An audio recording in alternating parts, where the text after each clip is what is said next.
I walked out at Howard Beach once, and a dude called me a heeb, Oh, and I've never been called that before. It was like a first. Howard Beach moment right there. That is a Howard Beach moment. What is with Howard Beach and like horrible people living there? I mean, it's like next to the airport, so it's like the forgotten land. No one goes to that section of Queens. Yes, Joe Biden made the cars expensive. Okay, let's not do that. Former President Barack Obama. What's this show called again? Uh, Today Talks. Okay. today's talk. Today Talks. With what? Today's Talk.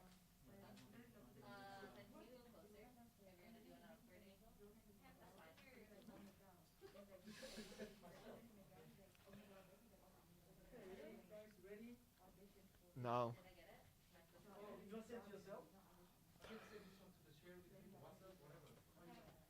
I stopped shaking my legs like a crackhead. God, I'm nervous. I'm gonna go on live stream. On Pamela's channel. Are we on Pamela's channel? Yeah, I think she signed in. I do not want to do this. I'm You not gonna lie. chose. No, like Oh, I don't feel like signing into my YouTube. I don't know my YouTube password, and I don't feel like remembering that's it. highly irresponsible because that's your email password. Yeah, but like I'm already logged in on everything I need to know, and if I need to, I could reset it. JS. Just saying.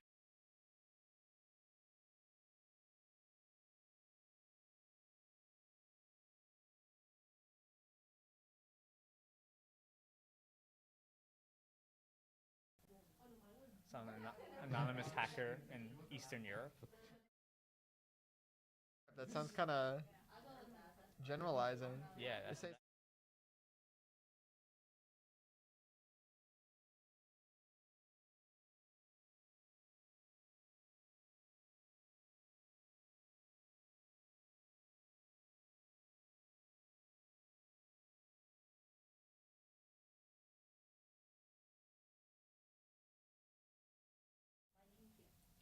Good evening and welcome to today's talks. I'm your host, Joseph Dominkiewicz.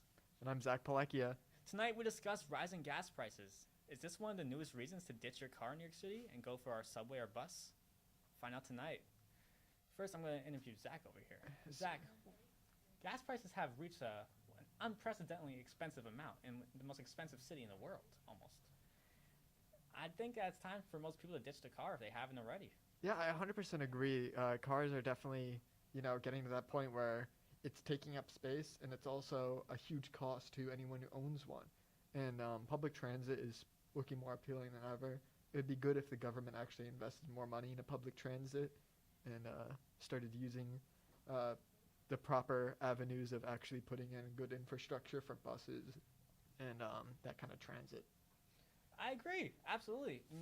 Last year they rolled out the clear 14th Street, where they basically removed all the cars from 14th. Now, occasionally one or two will get in the mix, but it runs pretty smoothly in my opinion, and it makes the buses a far faster service than they are. I think if we apply those programs more, I think we'll see that more people will view public transportation positively, because the reason people take cars is the convenience. But if buses are quick, that convenience is gone. Yeah, there's no more universal experience that a New Yorker could face than having to get across town and everything's crowded and full. I thought the emptying of 14th Street, specifically East 14th Street by Union Square, it was extremely important because not only does it allow bus traffic in, but also allows pedestrian traffic. And the city's supposed to be walked in. It's a place that was built around being able to walk and take in all these experiences, and cars kind of take away from that. They provide noise, they provide pollution, and they provide a lot of problems for average New Yorkers. I, for myself, got hit by a car 2 years ago. Really? Yeah. Glad to see you're still alive. Yeah, I'm doing fine. New arm, bionic. Oh, sweet. Not actually bionic, Well, but yeah.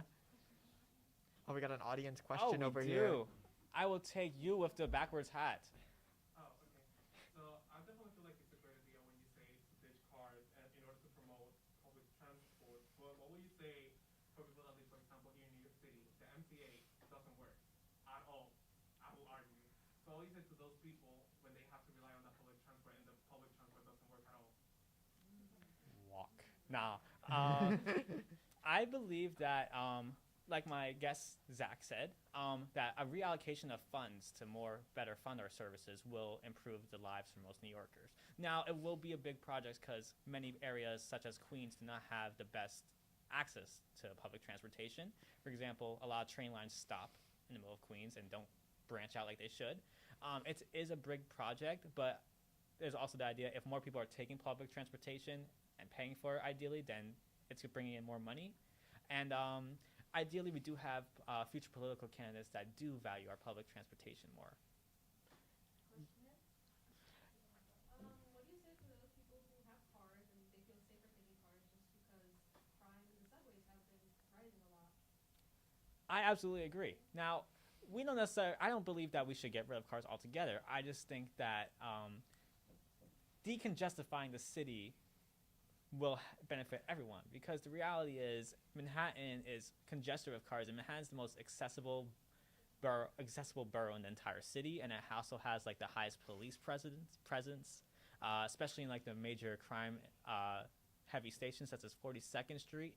I know recently they've upped their police presence a lot more. I work near there. I take that train often, and according to Mayor Eric Adams, that is one of his goals to stop crime.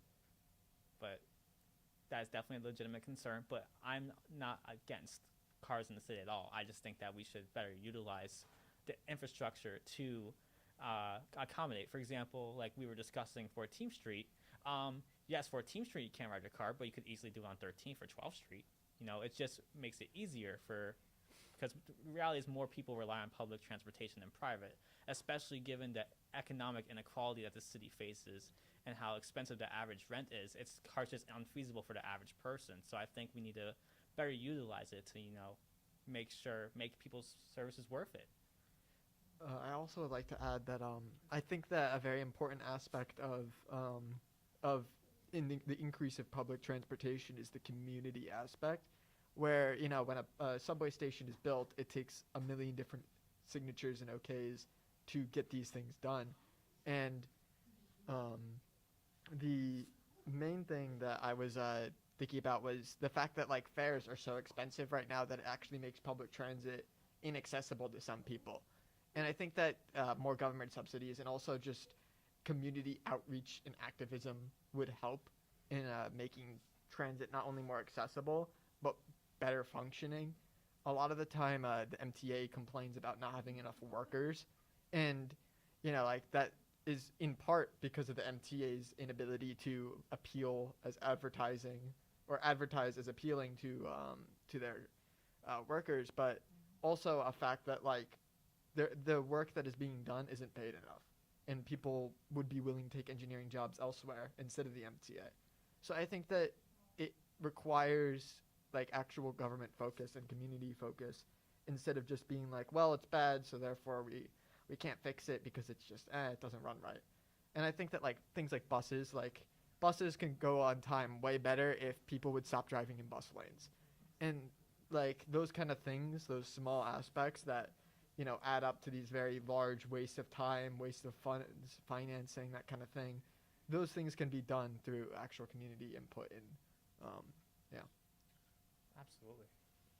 Well, thank you. That's all the time we have tonight. I hope you join us for our next episode where we discuss the war.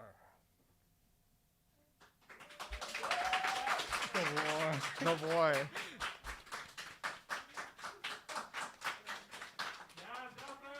Thank you.